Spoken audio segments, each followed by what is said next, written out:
1978 সালে লালকুঠি ফিল্মে কিশোর কুমার গেয়েছিলেন, কারো কেউ নইকো আমি, কেউ আমার নয়।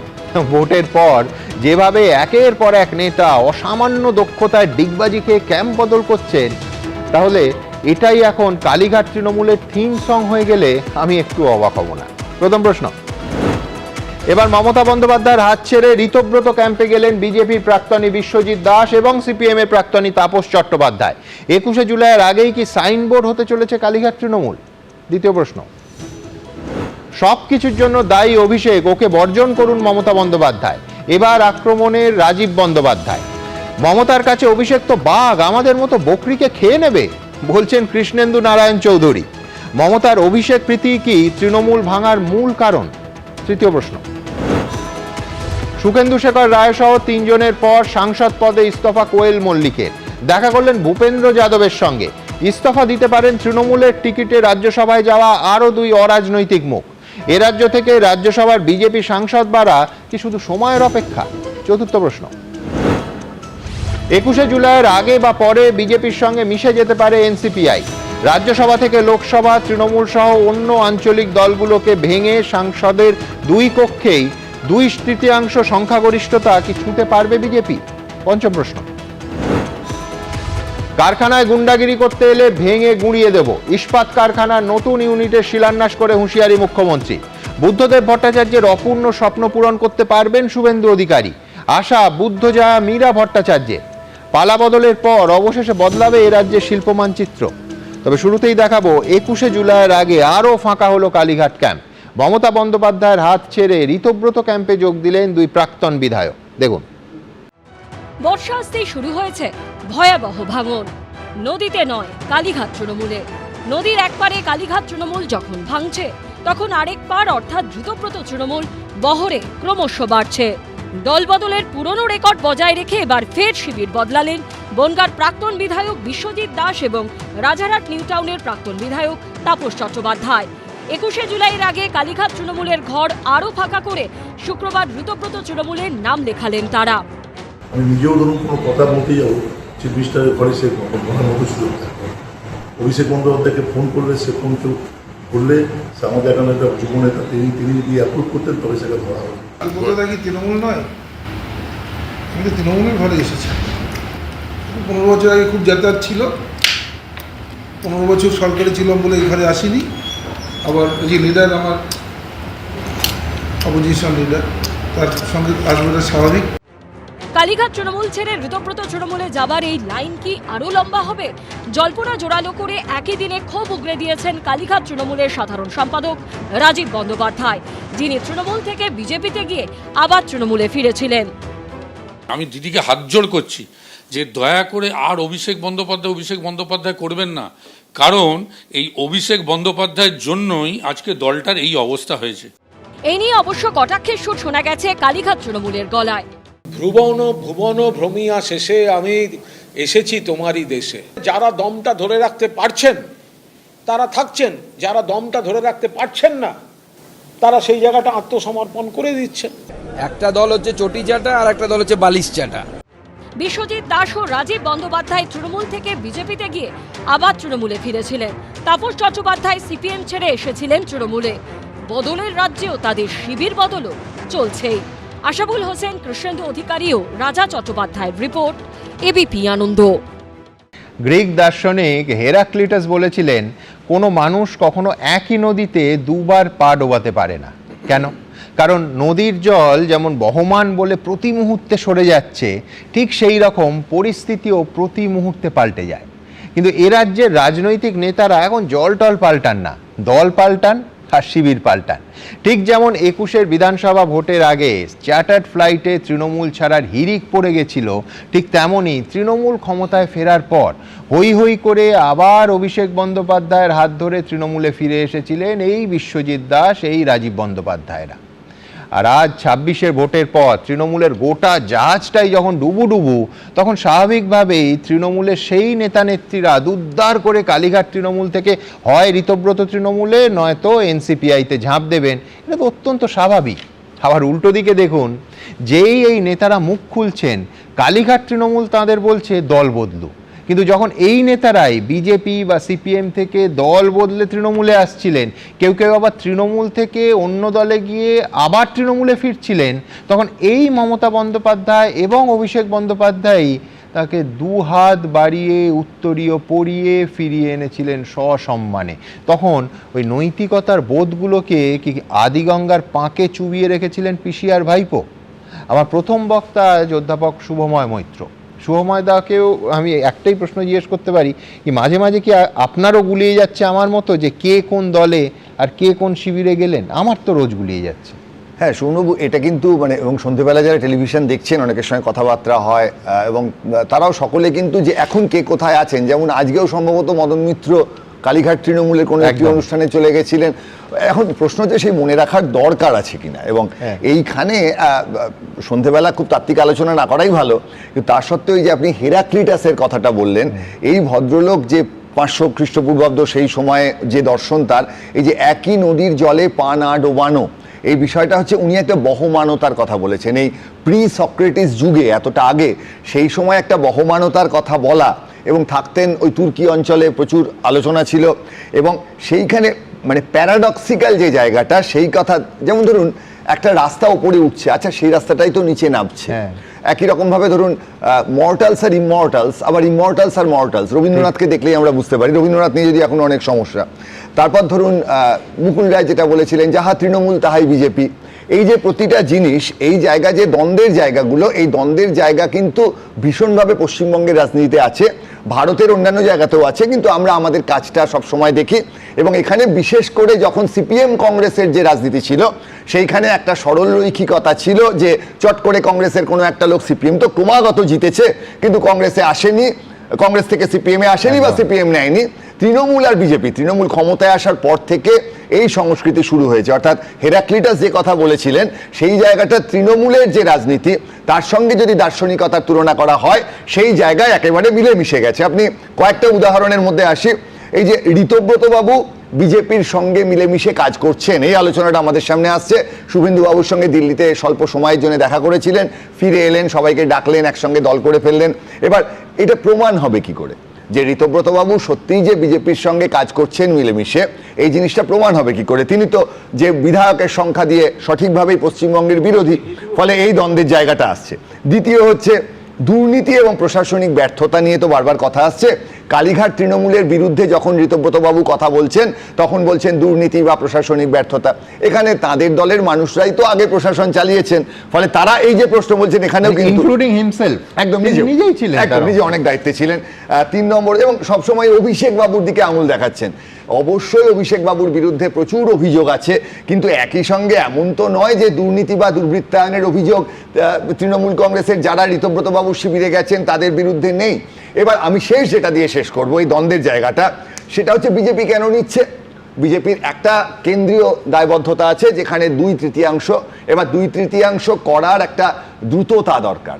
সেটা কেন? তার কারণ হচ্ছে যে এই যে এবার আমাদের এই বর্ষাকালীন যে অধিবেশন, তাতে যদি এক দেশ এক ভোট এই ধরনের বিষয় হয়, দেখুন নির্বাচন কমিশন কিন্তু এর মধ্যে বলেছে চাইলে 6 মাসের মধ্যে আমরা সারা দেশে ভোট করাতে পারি, এবং তার সঙ্গে যে ডিলিমিটেশন 850 আসন, এই জায়গাগুলো, এবং যেটা এই মুহূর্তে সোনাম ওয়াংচুক নিয়ে আলোচনায় আসছে, তারাও কিন্তু 10 বছর পেরিয়ে 12 বছর হয়ে গেছে।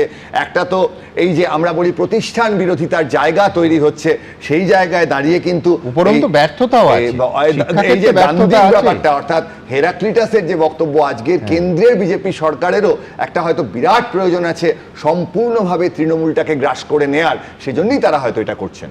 বেশ, আমি এর সঙ্গে শুধু একটা কাল্পনিক প্রশ্ন যোগ করে দিই, সেটা হচ্ছে ধরা যাক তর্কের খাতিরে 4 মে ফলাফলটা ঠিক উল্টো হলো, তাহলে এই আজকে যাদের বিবেক জাগ্রত, আমি বারবার বলি না এই রাজ্যের নতুন স্লোগান হচ্ছে ক্ষমতা আউট আর বিবেক ইন, আমি বলছি এদের বিবেক ঠিক সময় এইভাবে একেবারে ধরফর করে জাগ্রত হতো তো, উঠে পড়তো তো?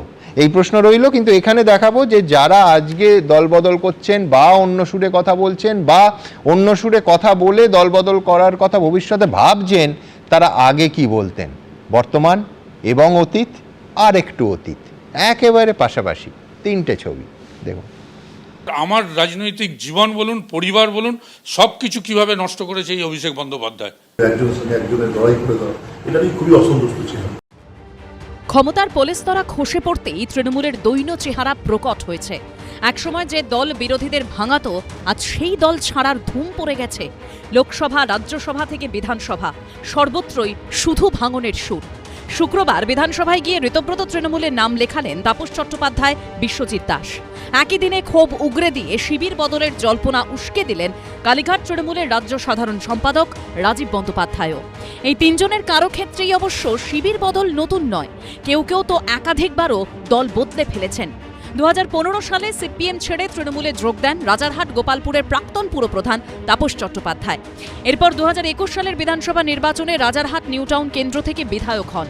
2026-এ সেই কেন্দ্র থেকেই হেরে যান। সম্প্রতি প্রাক্তন তৃণমূল কাউন্সিলর দেবরাজ চক্রবর্তীর গ্রেপ্তারির পর এই তাপস চট্টোপাধ্যায়ের বিরুদ্ধে অভিযোগ তুলেছিলেন বিজেপি বিধায়ক তরুণ জ্যোতি তিওয়ারি। তাপস চ্যাটার্জি, দেবরাজ চক্রবর্তী মানে সিন্ডিকেট ক্রাইমের পার্টনার, কিন্তু বছর 2-3 আগেও তাপস চ্যাটার্জির হাত থেকে সাইন করা প্ল্যানে কাজ হয়েছে। এবার তাপস চ্যাটার্জি, দেবরাজ, এই সিন্ডিকেটগুলো চলতো। এবার সেই তাপস চট্টোপাধ্যায় শিবির বদলে চলে গেলেন ঋতব্রত তৃণমূলে। দলে যে একটা পলিটিক্যাল লাইফ, সাংগঠনিক লাইফ, অর্গানাইজেশন সেন্স, সেটা আমাদের যেটা বললো কালেকটিভ আলোচনা, এটা খুবই অভাব ছিল। বিশ্বজিৎ দাসের রাজনৈতিক অতীতও একই রকম। 2019-এর লোকসভা ভোটে বিজেপি এ রাজ্যে অত্যন্ত ভালো ফল করে। সে বছরই তৃণমূল ছেড়ে বিজেপিতে যোগ দেন বিশ্বজিৎ দাস। আবার 2021-এ তৃণমূল বিপুল ভোটে জিতে ক্ষমতায় ফিরতেই তৃণমূলে ফেরেন বিশ্বজিৎ।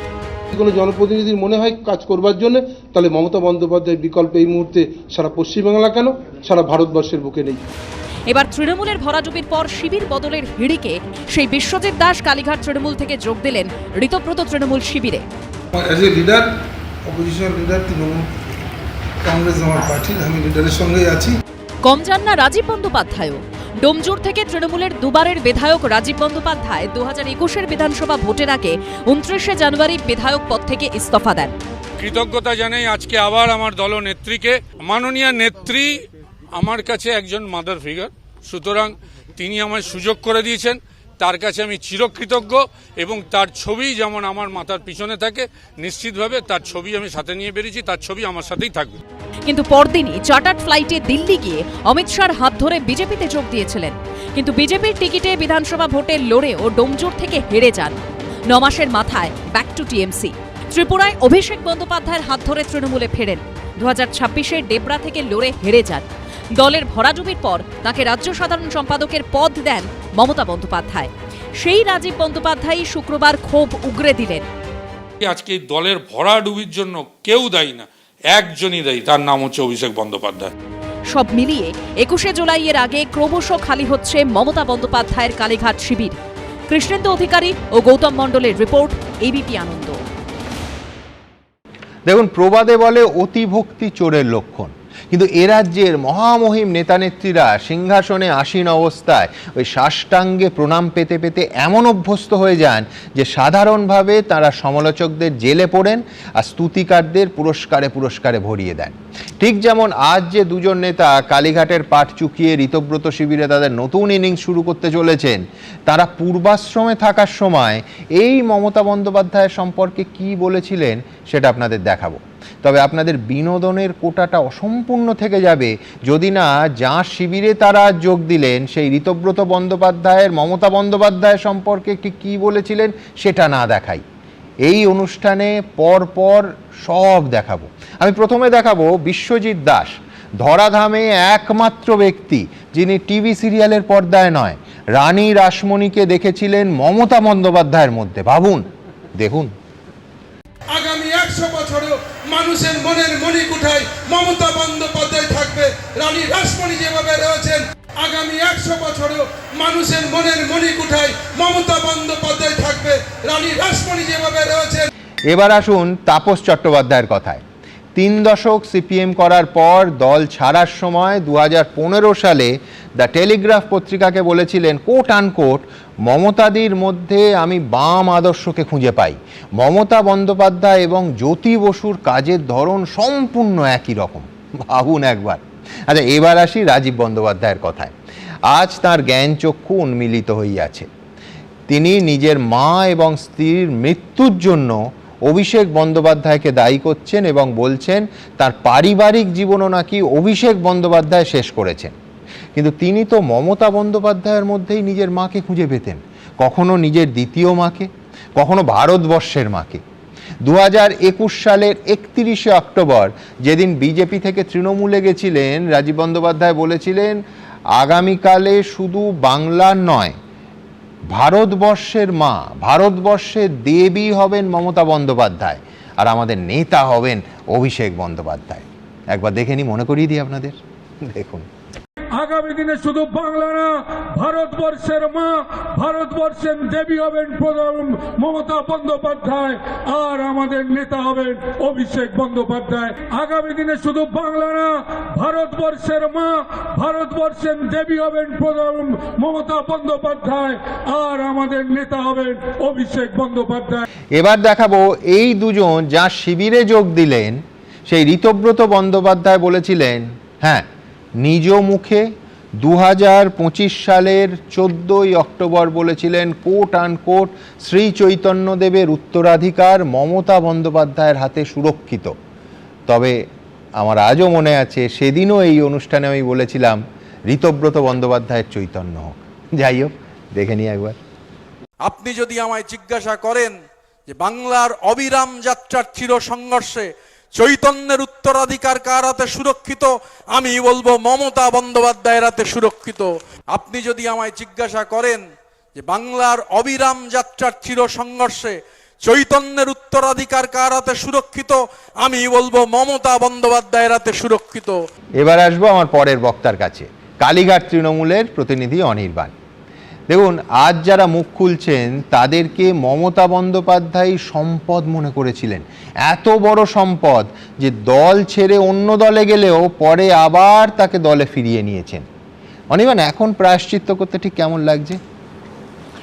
দেখুন, যাদের যাদের মন্তব্য দেখালেন, আমি ব্যক্তিগতভাবে বলি, আমি মমতা বন্দ্যোপাধ্যায়ের মধ্যে না রানী রাসমণিকে দেখেছি, না মা শারদাকে দেখেছি, না ভ্লাদিমির ইলিশ লেনিনকে দেখেছি, কিংবা রোজা লুক্সেমবুর্গ, কাউকেই আমি দেখিনি।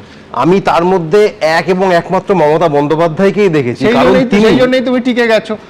ওনারা সারদা দেবীকে দেখেছিলেন অথবা রানী রাসমণিকে দেখেছিলেন বলে স্বপ্নভঙ্গ হয়েছে, সেই জন্য তারা ছটফট করছেন এখন। দেখুন, তাদের স্বপ্ন ভঙ্গ হয়েছে না স্বপ্ন দোষে তাদের অন্য কিছু ভঙ্গ হয়েছে আমি বলতে পারবো না, কিন্তু আমি মমতা বন্দ্যোপাধ্যায়ের মধ্যে তাকেই দেখেছি এই কারণে, কারণ তার নিজের জীবন, মানে তার রাজনৈতিক জীবন যে সংঘর্ষের মধ্যে দিয়ে তিনি দাঁড় করিয়েছেন, তার সমালোচনা থাকতেই পারে, রাজনীতির জগতে থাকবেন এবং সমালোচনা থাকবেন, এটা হয় না। তিনি রক্ত মাংসের একজন মানুষ, তার ভুল হয়েছে, নিশ্চিতভাবে হয়েছে, তিনি মানুষ বলেই তার ভুল হয়েছে। কিন্তু যে জিনিসটা তার কখনোই হয়নি, যে তিনি কাউকে বিশ্বাস করেছেন, সেইটা তার অন্যায় বলে আমি মনে করতে পারছি না। কারণ মানুষের যদি মানুষের উপর বিশ্বাস না থাকে, একটি রাজনৈতিক দল ছেড়ে দিন, সমাজ টিকবে না। এদের ওপর মমতা দিয়ে বিশ্বাস করেছেন, তাদেরকে যাবতীয় রাজনৈতিক প্রতিষ্ঠার জন্য সব রকম সাহায্য করেছেন, কার্যত তার রক্ত ঘামের যে লড়াই, সেই পুঁজিটাকে ব্যবহার করে এরা নিজেদের আখের গুছিয়েছে। ঠিক, কিন্তু অনির্বাণ, পাশাপাশি এইটাও বলো, একটা আমায় উদাহরণ দেখাও যে একবার মমতা বন্দ্যোপাধ্যায় এদের কাউকে বলেছেন যে না, আমি রানী রাসমণি নই, আমি মা শারদা নই, তিনি পূজ্য, ঠাকুর ঘরে তার স্থান, তোমরা এই কথা বলো না। আমি বলছি এইটা পাবলিকলি কেন বললেন না? সেদিন বললে আজকে বলতে পারতেন যে এরা স্তুতি করেছে। না, এরা যে স্তুতি করেছে, মানে আমি বলছি এই তেল কিন্তু বহু মেশিন খায়, এটাও মানতে হবে। ঠিক, মানে তেলে যেমন গাড়ি চলে, তেল আবার গাড়ি নষ্টও করে দেয়, এটা ঘটনা। তেলের মাত্রা বা যে কোনো ক্ষেত্রে সবকিছুরই মাত্রা নির্ধারণ হওয়া দরকার আছে। এবার এখানে দেখুন, প্রত্যেকের একটা স্ক্রিপ্ট, একটা চিত্রনাট্য মেনে তারা হয় যাচ্ছেন বা যাবো করছেন। সেটা হচ্ছে অভিষেক বন্দ্যোপাধ্যায় খুব খারাপ, এইখানে কিন্তু একটা সন্দেহের উদ্রেক হয়, বা আমরা খুব নিশ্চিতভাবে জানি যে তাদের প্যাকেজের একটা অংশ, যে ভাই দল ছাড়ো, মমতা বন্দ্যোপাধ্যায়কে ছাড়ো এবং অভিষেককে নিশানা করো, যত দোষ অভিষেক বল, এটা তোমাদের বলতেই হবে। কেন এই তফাৎটা কি? যদি এনারা বলতেন যে মমতা বন্দ্যোপাধ্যায়কে দায়ী করে ছাড়তেন, কি তফাৎ হতো? তারা করবেন না, তারা অভিষেক দাকেই দায়ী করবেন, কারণ অভিষেক দাকে দায়ী করবার তাদের প্রয়োজন আছে, কারণ যেভাবে হোক তাকে কালিমালিপ্ত করতে হবে। এখনো পর্যন্ত আপনি দেখবেন অভিষেক বন্দ্যোপাধ্যায়ের বিরুদ্ধে যে পরিমাণ অভিযোগ করা হয়েছে, যে যতবার তাকে ডাকা হয়েছে, জেরা করা হয়েছে, ঘন্টার পর ঘন্টা জেরা করা হয়েছে, তিনি কিন্তু একমাত্র ব্যক্তি যিনি আত্মসমর্পণ করেননি। মদন মিত্রর মতো পোড় খাওয়া নেতা তার পরিবারের লোকজনের বাড়িতে ইডি গেল না, কাগজ পাঠালো, পরদিন তার বোধোদয় হয়ে গেল। বাকিদের এখনো পাঠায় পর্যন্ত নি, পাঠিয়ে দেবো কিন্তু এটা বলে চোখ পাকিয়ে তাকিয়েছে, সঙ্গে সঙ্গে তাদের বোধোদয় হয়ে গেল। এটাও হতে পারে যে একমাত্র অভিষেক বন্দ্যোপাধ্যায়কেই নিতে কেউ আগ্রহী নন, মদন মিত্রকে নিতে আগ্রহী। আপনি আমাকে বলুন, আচ্ছা আমি মনে নিলাম বিশ্বজিৎ দাসকে নিতে আগ্রহী, অভিষেক বন্দ্যোপাধ্যায়কে নিতে আগ্রহী নয়, এটা আমাকে বিশ্বাস করতে হবে। বিশ্বজিৎ দাস, আচ্ছা বাইরন বিশ্বাস না জিতলে তোমরা তৃণমূলে নিতে, কিন্তু আমি এই তুলনামূলক আলোচনায়, কাল্পনিক আলোচনায় যাব না। বিশ্বজিৎ দাস জেতেনি, না জেতেনি। আমার বক্তব্য খুব পরিষ্কার, সেটা হচ্ছে যে ধরো তুমি বলছো যে অভিষেক বন্দ্যোপাধ্যায়কে এরা একটা পরিকল্পনা, নির্দিষ্ট পরিকল্পনা করে common factor Abhishek Bandyopadhyay target করছেন, অথচ এদের প্রায় প্রত্যেককে যারা আজকে টার্গেট করছেন আবার দলে ফিরিয়ে নেওয়া বলো, অন্য দল থেকে ভাঙিয়ে তৃণমূলে প্রথমবার নেওয়া বলো, সব কিন্তু অভিষেক বন্দ্যোপাধ্যায় করেছিলেন। এবং বহু ক্ষেত্রে, বেশিরভাগ ক্ষেত্রে ফুটেজে তিনি তাদের স্বাগত জানিয়ে দলে নিয়েছিলেন। এটা কেন? আমরা এই দাবি একবারও করছি না যে আমরা নিখুঁত, আমরা রক্ত মাংসের মানুষ, তাদেরকে নিয়ে গড়া দল। গোটা পৃথিবীতে একজনই নিখুঁত আছে, নন বায়োলজিক্যাল, আমাদের মাননীয় প্রধানমন্ত্রী। বাকি সবাই আমরা মানুষ, আমাদের ভুল হয়, অভিষেকদারও ভুল হয়েছে, দিদিরও ভুল হয়েছে। সেই ভুল থেকে আগামী দিনের শিক্ষা আমরা যেটা নিতে পারছি, আমার বিশ্বাস আপনারা যেটা দেখাচ্ছেন ডাল ফাঁকা হয়ে যাচ্ছে, হ্যাঁ ডাল ফাঁকা হচ্ছে, কিন্তু শিকড়টা যে শক্তটা হচ্ছে, কালীঘাটে আপনারা কয়েকদিন শুকনো ডালে নতুন পাতা গজাবে বলছো। পাতা তো গজাবে বটেই, শিকড়টা যতটা শক্ত হচ্ছে এই গাছ কিন্তু পড়বে না। তার কারণ আমি বলছি, আপনি কালীঘাটে যে কোনো দিন আপনার বিকেলের দিকটাতে আপনাদের সাংবাদিক পাঠাবেন, যে পরিমাণ তরুণ রক্তের আমদানি কালীঘাটে প্রত্যেক দিন হচ্ছে, শুধু সেই ছবিটা যদি বিজেপি নজর রাখছেই, পুলিশ প্রশাসনের মাধ্যমে নজর রাখছেই, এইটুকু যথেষ্ট তাদের মুখে কাঁপুনি ধরিয়ে দেওয়ার জন্য। যে কারণে আবারও আপনাকে বলছি, বারুইপুর কাণ্ড ঘটার পর গোটা বাংলার একজন মাত্র রাজনৈতিক নেত্রী বা নেতার বাড়িতে কার্যত তাকে গৃহবন্দী করা হয়েছিল, তার নাম মমতা বন্দ্যোপাধ্যায়। কারণ বিজেপি জানে যে তাদেরকে এই মসনদ থেকে ফেলার কাজ ওটা মমতা বন্দ্যোপাধ্যায়ই করবেন, অন্য কারো সেই ক্ষমতা নেই। বেশ, আমি এখান থেকে উল্টো আর্গুমেন্টটা রাখি, সেটা হচ্ছে যে একদিন অভিষেক বন্দ্যোপাধ্যায় দলে নিয়ে এসেছেন, একদিন মমতা বন্দ্যোপাধ্যায়ের সম্পর্কে ভালো কথা বলেছি, তাহলে এখন পরিবর্তিত পরিস্থিতিতে আমার কি মত বদলাতে পারে না? কোনো নেতা এই প্রশ্ন করতেই পারেন। সেই ক্ষেত্রে নিঃসন্দেহে এবার আমায় দেখাতে হবে, যেহেতু অতীতটা দেখালাম, আজকে দাঁড়িয়ে রাজীব বন্দ্যোপাধ্যায় একেবারে পরিষ্কার করে বলছেন যে ক্রিমিনাল তোলাবাজরা সবাই অভিষেকের লোক, ওকে না সরালে দলে থাকবো না। ঠিক কি বলছেন? আমি বলছি আগে স্তুতি করেছি বলে এখন সমালোচনা করতে পারবো না, এও একটা কাউন্টার আর্গুমেন্ট হতে পারে। রাজীব বন্দ্যোপাধ্যায় কি বলছেন দেখুন। এই দলের ভরাডুবির জন্য কেউ দায়ী না, একজনই দায়ী, তার নাম হচ্ছে অভিষেক বন্দ্যোপাধ্যায়। সুতরাং তাকে ইমিডিয়েট মমতা বন্দ্যোপাধ্যায়ের উচিত বর্জন করা। হুড়মুড়িয়ে ভাঙছে কালীঘাট তৃণমূল, আর এই ভাঙন যে এখনই থামবে না সেটাও দিনের আলোর মতো স্পষ্ট। কালীঘাট তৃণমূল ছেড়ে আসা প্রায় সমস্ত নেতা এবং কালীঘাট তৃণমূলে থাকা নেতাদের একাংশেরও ক্ষোভ একজনেরই বিরুদ্ধে, অভিষেক বন্দ্যোপাধ্যায়। এবার সেই পথে হেঁটে তার বিরুদ্ধে ক্ষোভ উগরে দিলেন কালীঘাট তৃণমূলের রাজ্য সাধারণ সম্পাদক রাজীব বন্দ্যোপাধ্যায়। আমি কেন জানি না, বুঝতে পারছি না যে মমতা বন্দ্যোপাধ্যায় এখনো অভিষেক বন্দ্যোপাধ্যায় করে যাচ্ছেন। আমি দিদিকে হাত জোড় করছি যে দয়া করে আর অভিষেক বন্দ্যোপাধ্যায় করবেন না, আর অভিষেক বন্দ্যোপাধ্যায়কে বাঘের বাচ্চা বানাবেন না, আর অভিষেক বন্দ্যোপাধ্যায়কে ডিফেন্ড করার চেষ্টা করবেন না। তাহলে তাঁরও শিবির বদল কি সময়ের অপেক্ষা?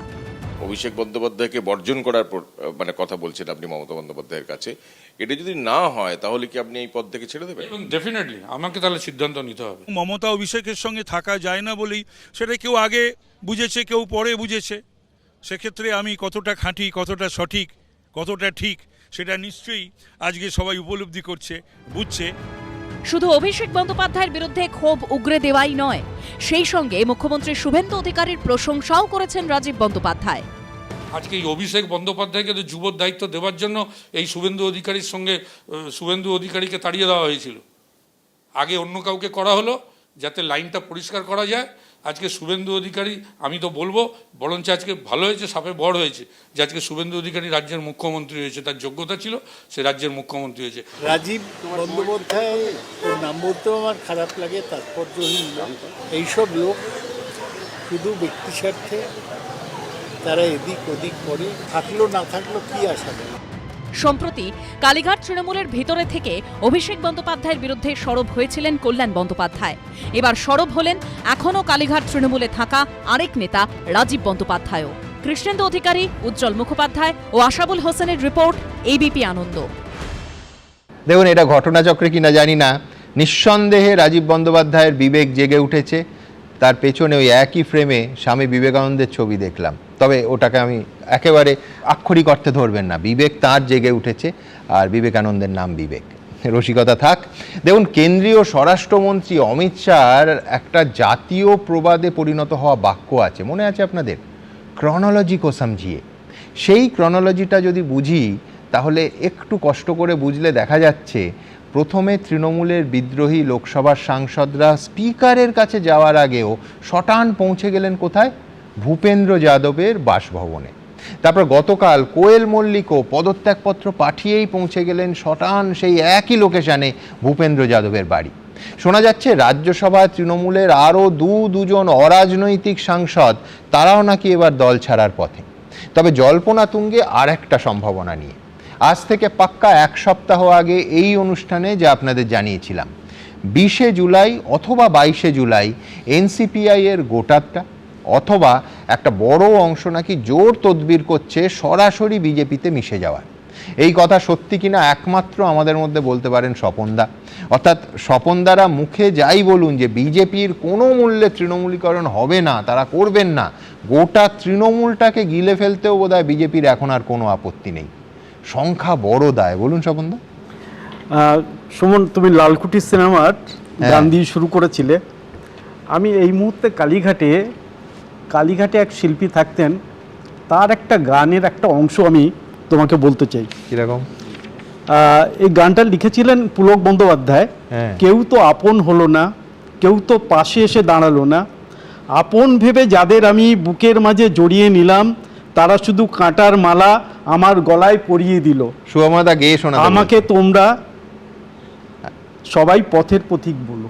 আচ্ছা, এই গানটা খুব প্রিয়, মানে জনপ্রিয় গান। তো আজকে মমতা ব্যানার্জি নিশ্চয়ই এটা ভাবছেন। তো তোমার আমি প্রশ্নের উত্তরের আগে আমি এই বিশেষ করে এই ভদ্রলোককে, রাজীব বন্দ্যোপাধ্যায় সম্পর্কে আমি বলি, কত জনপ্রিয় নেতা। এবার উনি ডেবরাতে 28,801 ভোটে হেরেছেন। যাদবপুরে বিজেপিতে যোগ দেওয়ার পর 2021-এর একটা মিটিংয়ে উনি যাদবপুর 8বিতে ছিলেন, আমিও সেই মিটিংয়ে ছিলাম। ঝেড়ে বেছে যদি আমি হিসেব করি 50টা লোকও ছিল না, এত জনপ্রিয় যে ওর নামে 100 লোক জোগাড় করার মতো লোক নেই, এত জনপ্রিয়। এই জনপ্রিয় নেতাকে আপনারা দিল্লিতে নিয়ে গিয়ে সাদরে, মানে গলায় উত্তরীয় পরিয়ে মেম্বার করেছিলাম, ন্যাশনাল এক্সিকিউটিভ কমিটির মেম্বার করেছিলাম। কিভাবে নিয়েছিলেন আমি একটু বলে দিই। হ্যাঁ, এই রাজীব বন্দ্যোপাধ্যায় যখন বিজেপিতে এলেন 3 ফেব্রুয়ারি আলিপুরদুয়ারে 2021 সালে মমতা ব্যানার্জি মিটিং করতে গিয়ে ওকে দেখিয়ে বললেন বন সেবকের চাকরির বনসহায়কের চাকরির প্রচুর টাকা নয়ছয় করেছে, যে তার বিরুদ্ধে আমি তদন্ত করব, তাকে আমি বাইরে রাখবো না, এর সম্বন্ধে বলেছিল। 21-এর নির্বাচনে হারলো। হারার পর কিছুদিন বাদে আবার বিবেক বোধোদয়, ভুল করেছি, আবার মায়ের চরণে শরণ নিলেন, আবার ওখানে ঢুকলেন, তারপর তো কি না করে বেড়ালেন। এবার হারার পর উনি কি সব কথা বলছেন। আচ্ছা, আপনি বলুন তো, তৃণমূল কংগ্রেস না, যত এই আঞ্চলিক বা পারিবারিক দলগুলো আছে, পরিবারের কোনো লোকজন যদি না থাকে, মানে উত্তরসূরি হিসেবে যদি কেউ না আসে, সে দলগুলো কোনোদিন টেকেনি, এ তো জানা কথা। তো অভিষেক ব্যানার্জি যদি, আমি বলছি যে কথাটা সকলে বলছি, আমিও একই কথা বলছি, যদি মমতা ব্যানার্জি জিততো, এই রাজীব বন্দ্যোপাধ্যায়, বিশ্বজিৎ দাস থেকে শুরু করে লাইন দিয়ে অভিষেক ব্যানার্জির যা স্তুতি, শুধু নয়, হয়তো স্যালুট দিতে দিতে সব হচ্ছে ওর বাড়িতে পৌঁছে যেত, এটা হতো। কিন্তু কথাটা হচ্ছে যে তৃণমূল কংগ্রেসের যে অস্তিত্ব যে অবস্থায় আছে, আমরা তৃণমূল কংগ্রেসকে নিয়ে কেন আমরা বিজেপি থেকে আলোচনা করব? আমরা কেন করব? আমরা ওদের দলের কি হলো, কে গেল, কি থাকলো, কিচ্ছু নয়। আমরা সিপিএম সম্পর্কে বলতাম না, আলোচনা করতে হতো না যদি না 3.5 ঘন্টার মধ্যে ওই দল থেকে নিয়ে আপনি টিকিট দিতেন 3 জনকে রাজ্যসভায়। আমি এটা উত্তর দেব। যদি না আপনি তো উত্তর দেবেন, যদি না পদত্যাগপত্র পাঠানোর সঙ্গে সঙ্গে তাকে ভূপেন্দ্র যাদবের বাড়িতে তৃণমূলের সাংসদকে দেখা যেত, যদি না স্পিকারের সঙ্গে দেখা করার আগেই প্রায় 20 তৃণমূল সাংসদ ভূপেন্দ্র যাদবের বাড়িতে গিয়ে মিটিং করতেন না, আমি এই 3টে ঘটনা না হলে আপনাকে জবাবও দিতে হতো। আমি এটার উত্তর দেবো। আমরা 2021-এ, তোমার মনে আছে, আমরা 77 থেকে 2 যারা লোকসভা সদস্য ছিলেন পদত্যাগ করার পর 75 হলো। 5 বছরে 10 জনের বেশি তৃণমূল কংগ্রেস ভাঙাতে পারেনি। আর সেই 10 জনের যতজনকে আবার টিকিট দিয়েছিল কেউ জেতেনি, সবাই হেরেছে, একজনও কেউ জেতেনি। তো তার কারণ হচ্ছে না, এরা যারা যাচ্ছেন তারা সবাই জেতার জন্য যাচ্ছেন নাকি? তারা নিজেদের সুরক্ষিত রাখতে যাচ্ছেন, বাঁচার জন্য যাচ্ছেন। এরা জাস্ট সার্কাসের পুলিশের হাত থেকে যাচ্ছেন। এরা সার্কাসের যে জোকার, এদের নীতিভ্রষ্ট, এরা আদর্শহীন রাজনৈতিক ব্যবসাদার, ব্যবসা করার জন্য এরা রাজনীতি করে। সব দোষ বেচারা জোকারের, আর রিং মাস্টার তিনি কিছু জানেন না, ভাজা মাছ উল্টে খেতে জানেন না, ভাজা পনির উল্টে খেতে জানেন না, কি করবে বললাম না। এক সেকেন্ড, তারা কি করবে, কোন দিকে যাবে সেটা নয়, আমি বলছি তুমি যেটা বলছো দিল্লিতে, আমি তৃণমূল দলের যতজন এমপি আছে, যতজন রাজ্যসভায় বা লোকসভায় আছে, এমনকি তৃণমূল কংগ্রেসের যারা এবার বিধানসভায়ও জিতেছে, একজনেরও ইন্ডিপেন্ডেন্ট হিসেবে নিজের বুথের জেতার মতো তাদের ক্ষমতা নেই, একজনেরও নেই। তাই আমার লোকসভার বাধ্যবাধকতার জন্য, আমার রাজ্যসভার বাধ্যবাধকতার জন্য কেউ যদি আমাদের সঙ্গে সমর্থন করতে চায়, আমাদের অসুবিধাটা কোথায়? আমরা 2/3 হতে হবে, সেই জন্য প্রয়োজন।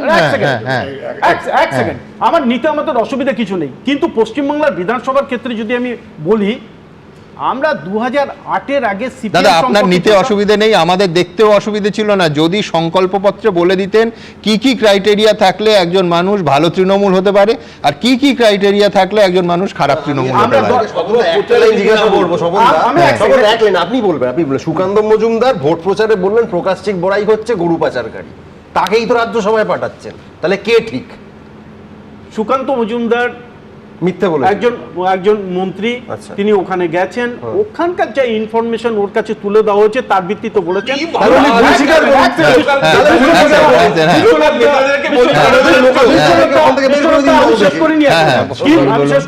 কিন্তু যতক্ষণ পর্যন্ত একজনের অপরাধ বা দোষ বা সে যদি এই ধরনের কোনো কাজের সঙ্গে যুক্ত থাকে, এই প্রশ্ন আপনারা ঠিক করে নিন যে স্বপন দাস দেবে না অনির্বাণ দেবে, সেটা একেবারে পরিষ্কার। তাহলে আমি বলছি ঠিক যে কারণে বনসহায়ক পদের দুর্নীতির অভিযোগ তোলা যায়, মঞ্চের ওপর থেকে প্রকাশ্যে তোলা যায়, আবার তাকেই একেবারে গলবস্ত্র করে দলে নেওয়া যায়, ঠিক সেই লজিকে ভোটের আগে বলা কথা, ভোটের পরে মার্চ মাসে বলা কথা জুন মাসে এসে অবান্তর হয়ে যায়, তাই তো? ভাইপোর হয়ে স্মাগলিং করতেন এই কথা বলছেন কেন্দ্রীয় মন্ত্রী। স্বপনদা এবং অনির্বাণ দুজনের উপরই আজকের ব্যক্তিগত যে আজকের যে সময়, সেই জায়গা থেকে সম্পূর্ণ সম্মান আছে। স্বপনদার দীর্ঘ রাজনৈতিক জীবন, এবং কখনো তিনি তো এরকম ঘটনা ঘটাননি, কোনো একটা কারণে দলের ডিসিপ্লিনের জন্য ওনাকে এটা বলতে হচ্ছে পাবলিক ডোমেইনে। একটা প্রশ্ন বলি স্বপনদা, সেটা হচ্ছে ধরুন তাস খেলা হচ্ছে, এবার জোকার আছে, জোকার 3, এবার আপনার কাছে টেক্কা সাহেব আর গোলাম আছে, 4টে তাস ফেলতে হবে, আপনি তো ওই 3টাকে তখন টেক্কা সাহেব আর গোলামের মাঝে বিবি করেই বসাবেন। এখন এই বিবি পরে আপনার দলের কন্ট্রোল নেবে কিনা, এটা রাজনৈতিক আলোচনা। দ্বিতীয় হচ্ছে সবাইকে নিয়ে নেয়া, যেটা বিজেপি করছে, এটা করতে গেলে একটা অসুবিধে হয়, মিডিয়েট করার লোক থাকে না। আজকে প্রণব মুখার্জির মতো মানুষ নেই, ফলে সোনাম ওয়াংচুক যখন অনশন ভাঙছেন না, তখন আপনি কংগ্রেস বা অন্য কোনো রাজনৈতিক দল থেকে দিল্লিতে একটা মানুষ পাচ্ছেন না যিনি গিয়ে মিডিয়েট করতে পারেন। এই যে সর্বগ্রাসী রাজনীতি, সবাইকে নিয়ে নেয়া, আপনার কাছে ভালোরা তো যাবে না স্বপনদা, যারাই যাবে, যাদের গোলমাল আছে, সেই জায়গাটাই কিন্তু হয়তো 1-2 জন তারা নীতি পরিবর্তন করে আপনার কাছে যেতে পারেন। সাধারণভাবে যারা যাবেন, আপনিও জানেন, আপনি তথ্য দেখলে বুঝবেন, তারা প্রত্যেকে কিন্তু ব্যক্তিগতভাবে দুর্নীতি এবং দুর্বৃত্তায়নের সঙ্গে যুক্ত ছিলেন। আমি বিশ্লেষণে আরেকটা মাত্রা যোগ করি, সেটা হচ্ছে ধরুন স্বপনদা যে আপনি বড় স্তরে নিচ্ছেন কেন, আপনার পার্লামেন্টে, আপনার সংসদে সংখ্যা দরকার, আপনি তার নিচে নামছেন না, এটা কোনো নীতি হতে পারে? যে আমি বড়দের নেব, আমি কাউন্সিলর, এখন তো সামনে সেরকম বড় ভোট নেই, বিধায়ক নেব না, কিন্তু আমি নির্দ্বিধায় এমপিদের নেব, কেন?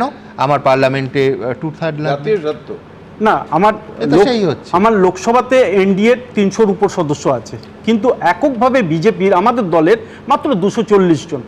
তো আমার অ্যাবসলিউট মেজরিটি পেতে গেলে আমার যদি কেউ পদত্যাগ করে বা তারা যদি দল থেকে বেরিয়ে এসে আলাদা ফ্রন্ট করে আমাদেরকে সমর্থন করে, এরকম তো আমরা নিয়েছি, আমরা নিইনি, আমরা মহারাষ্ট্রে নিইনি, আমরা তো নিয়েছি।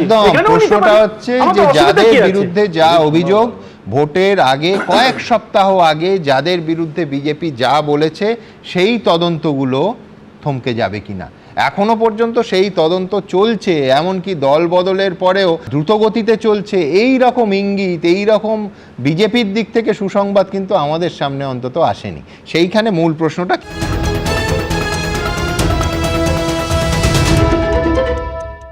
এবিপি আনন্দ, এগিয়ে থাকে, এগিয়ে রাখে।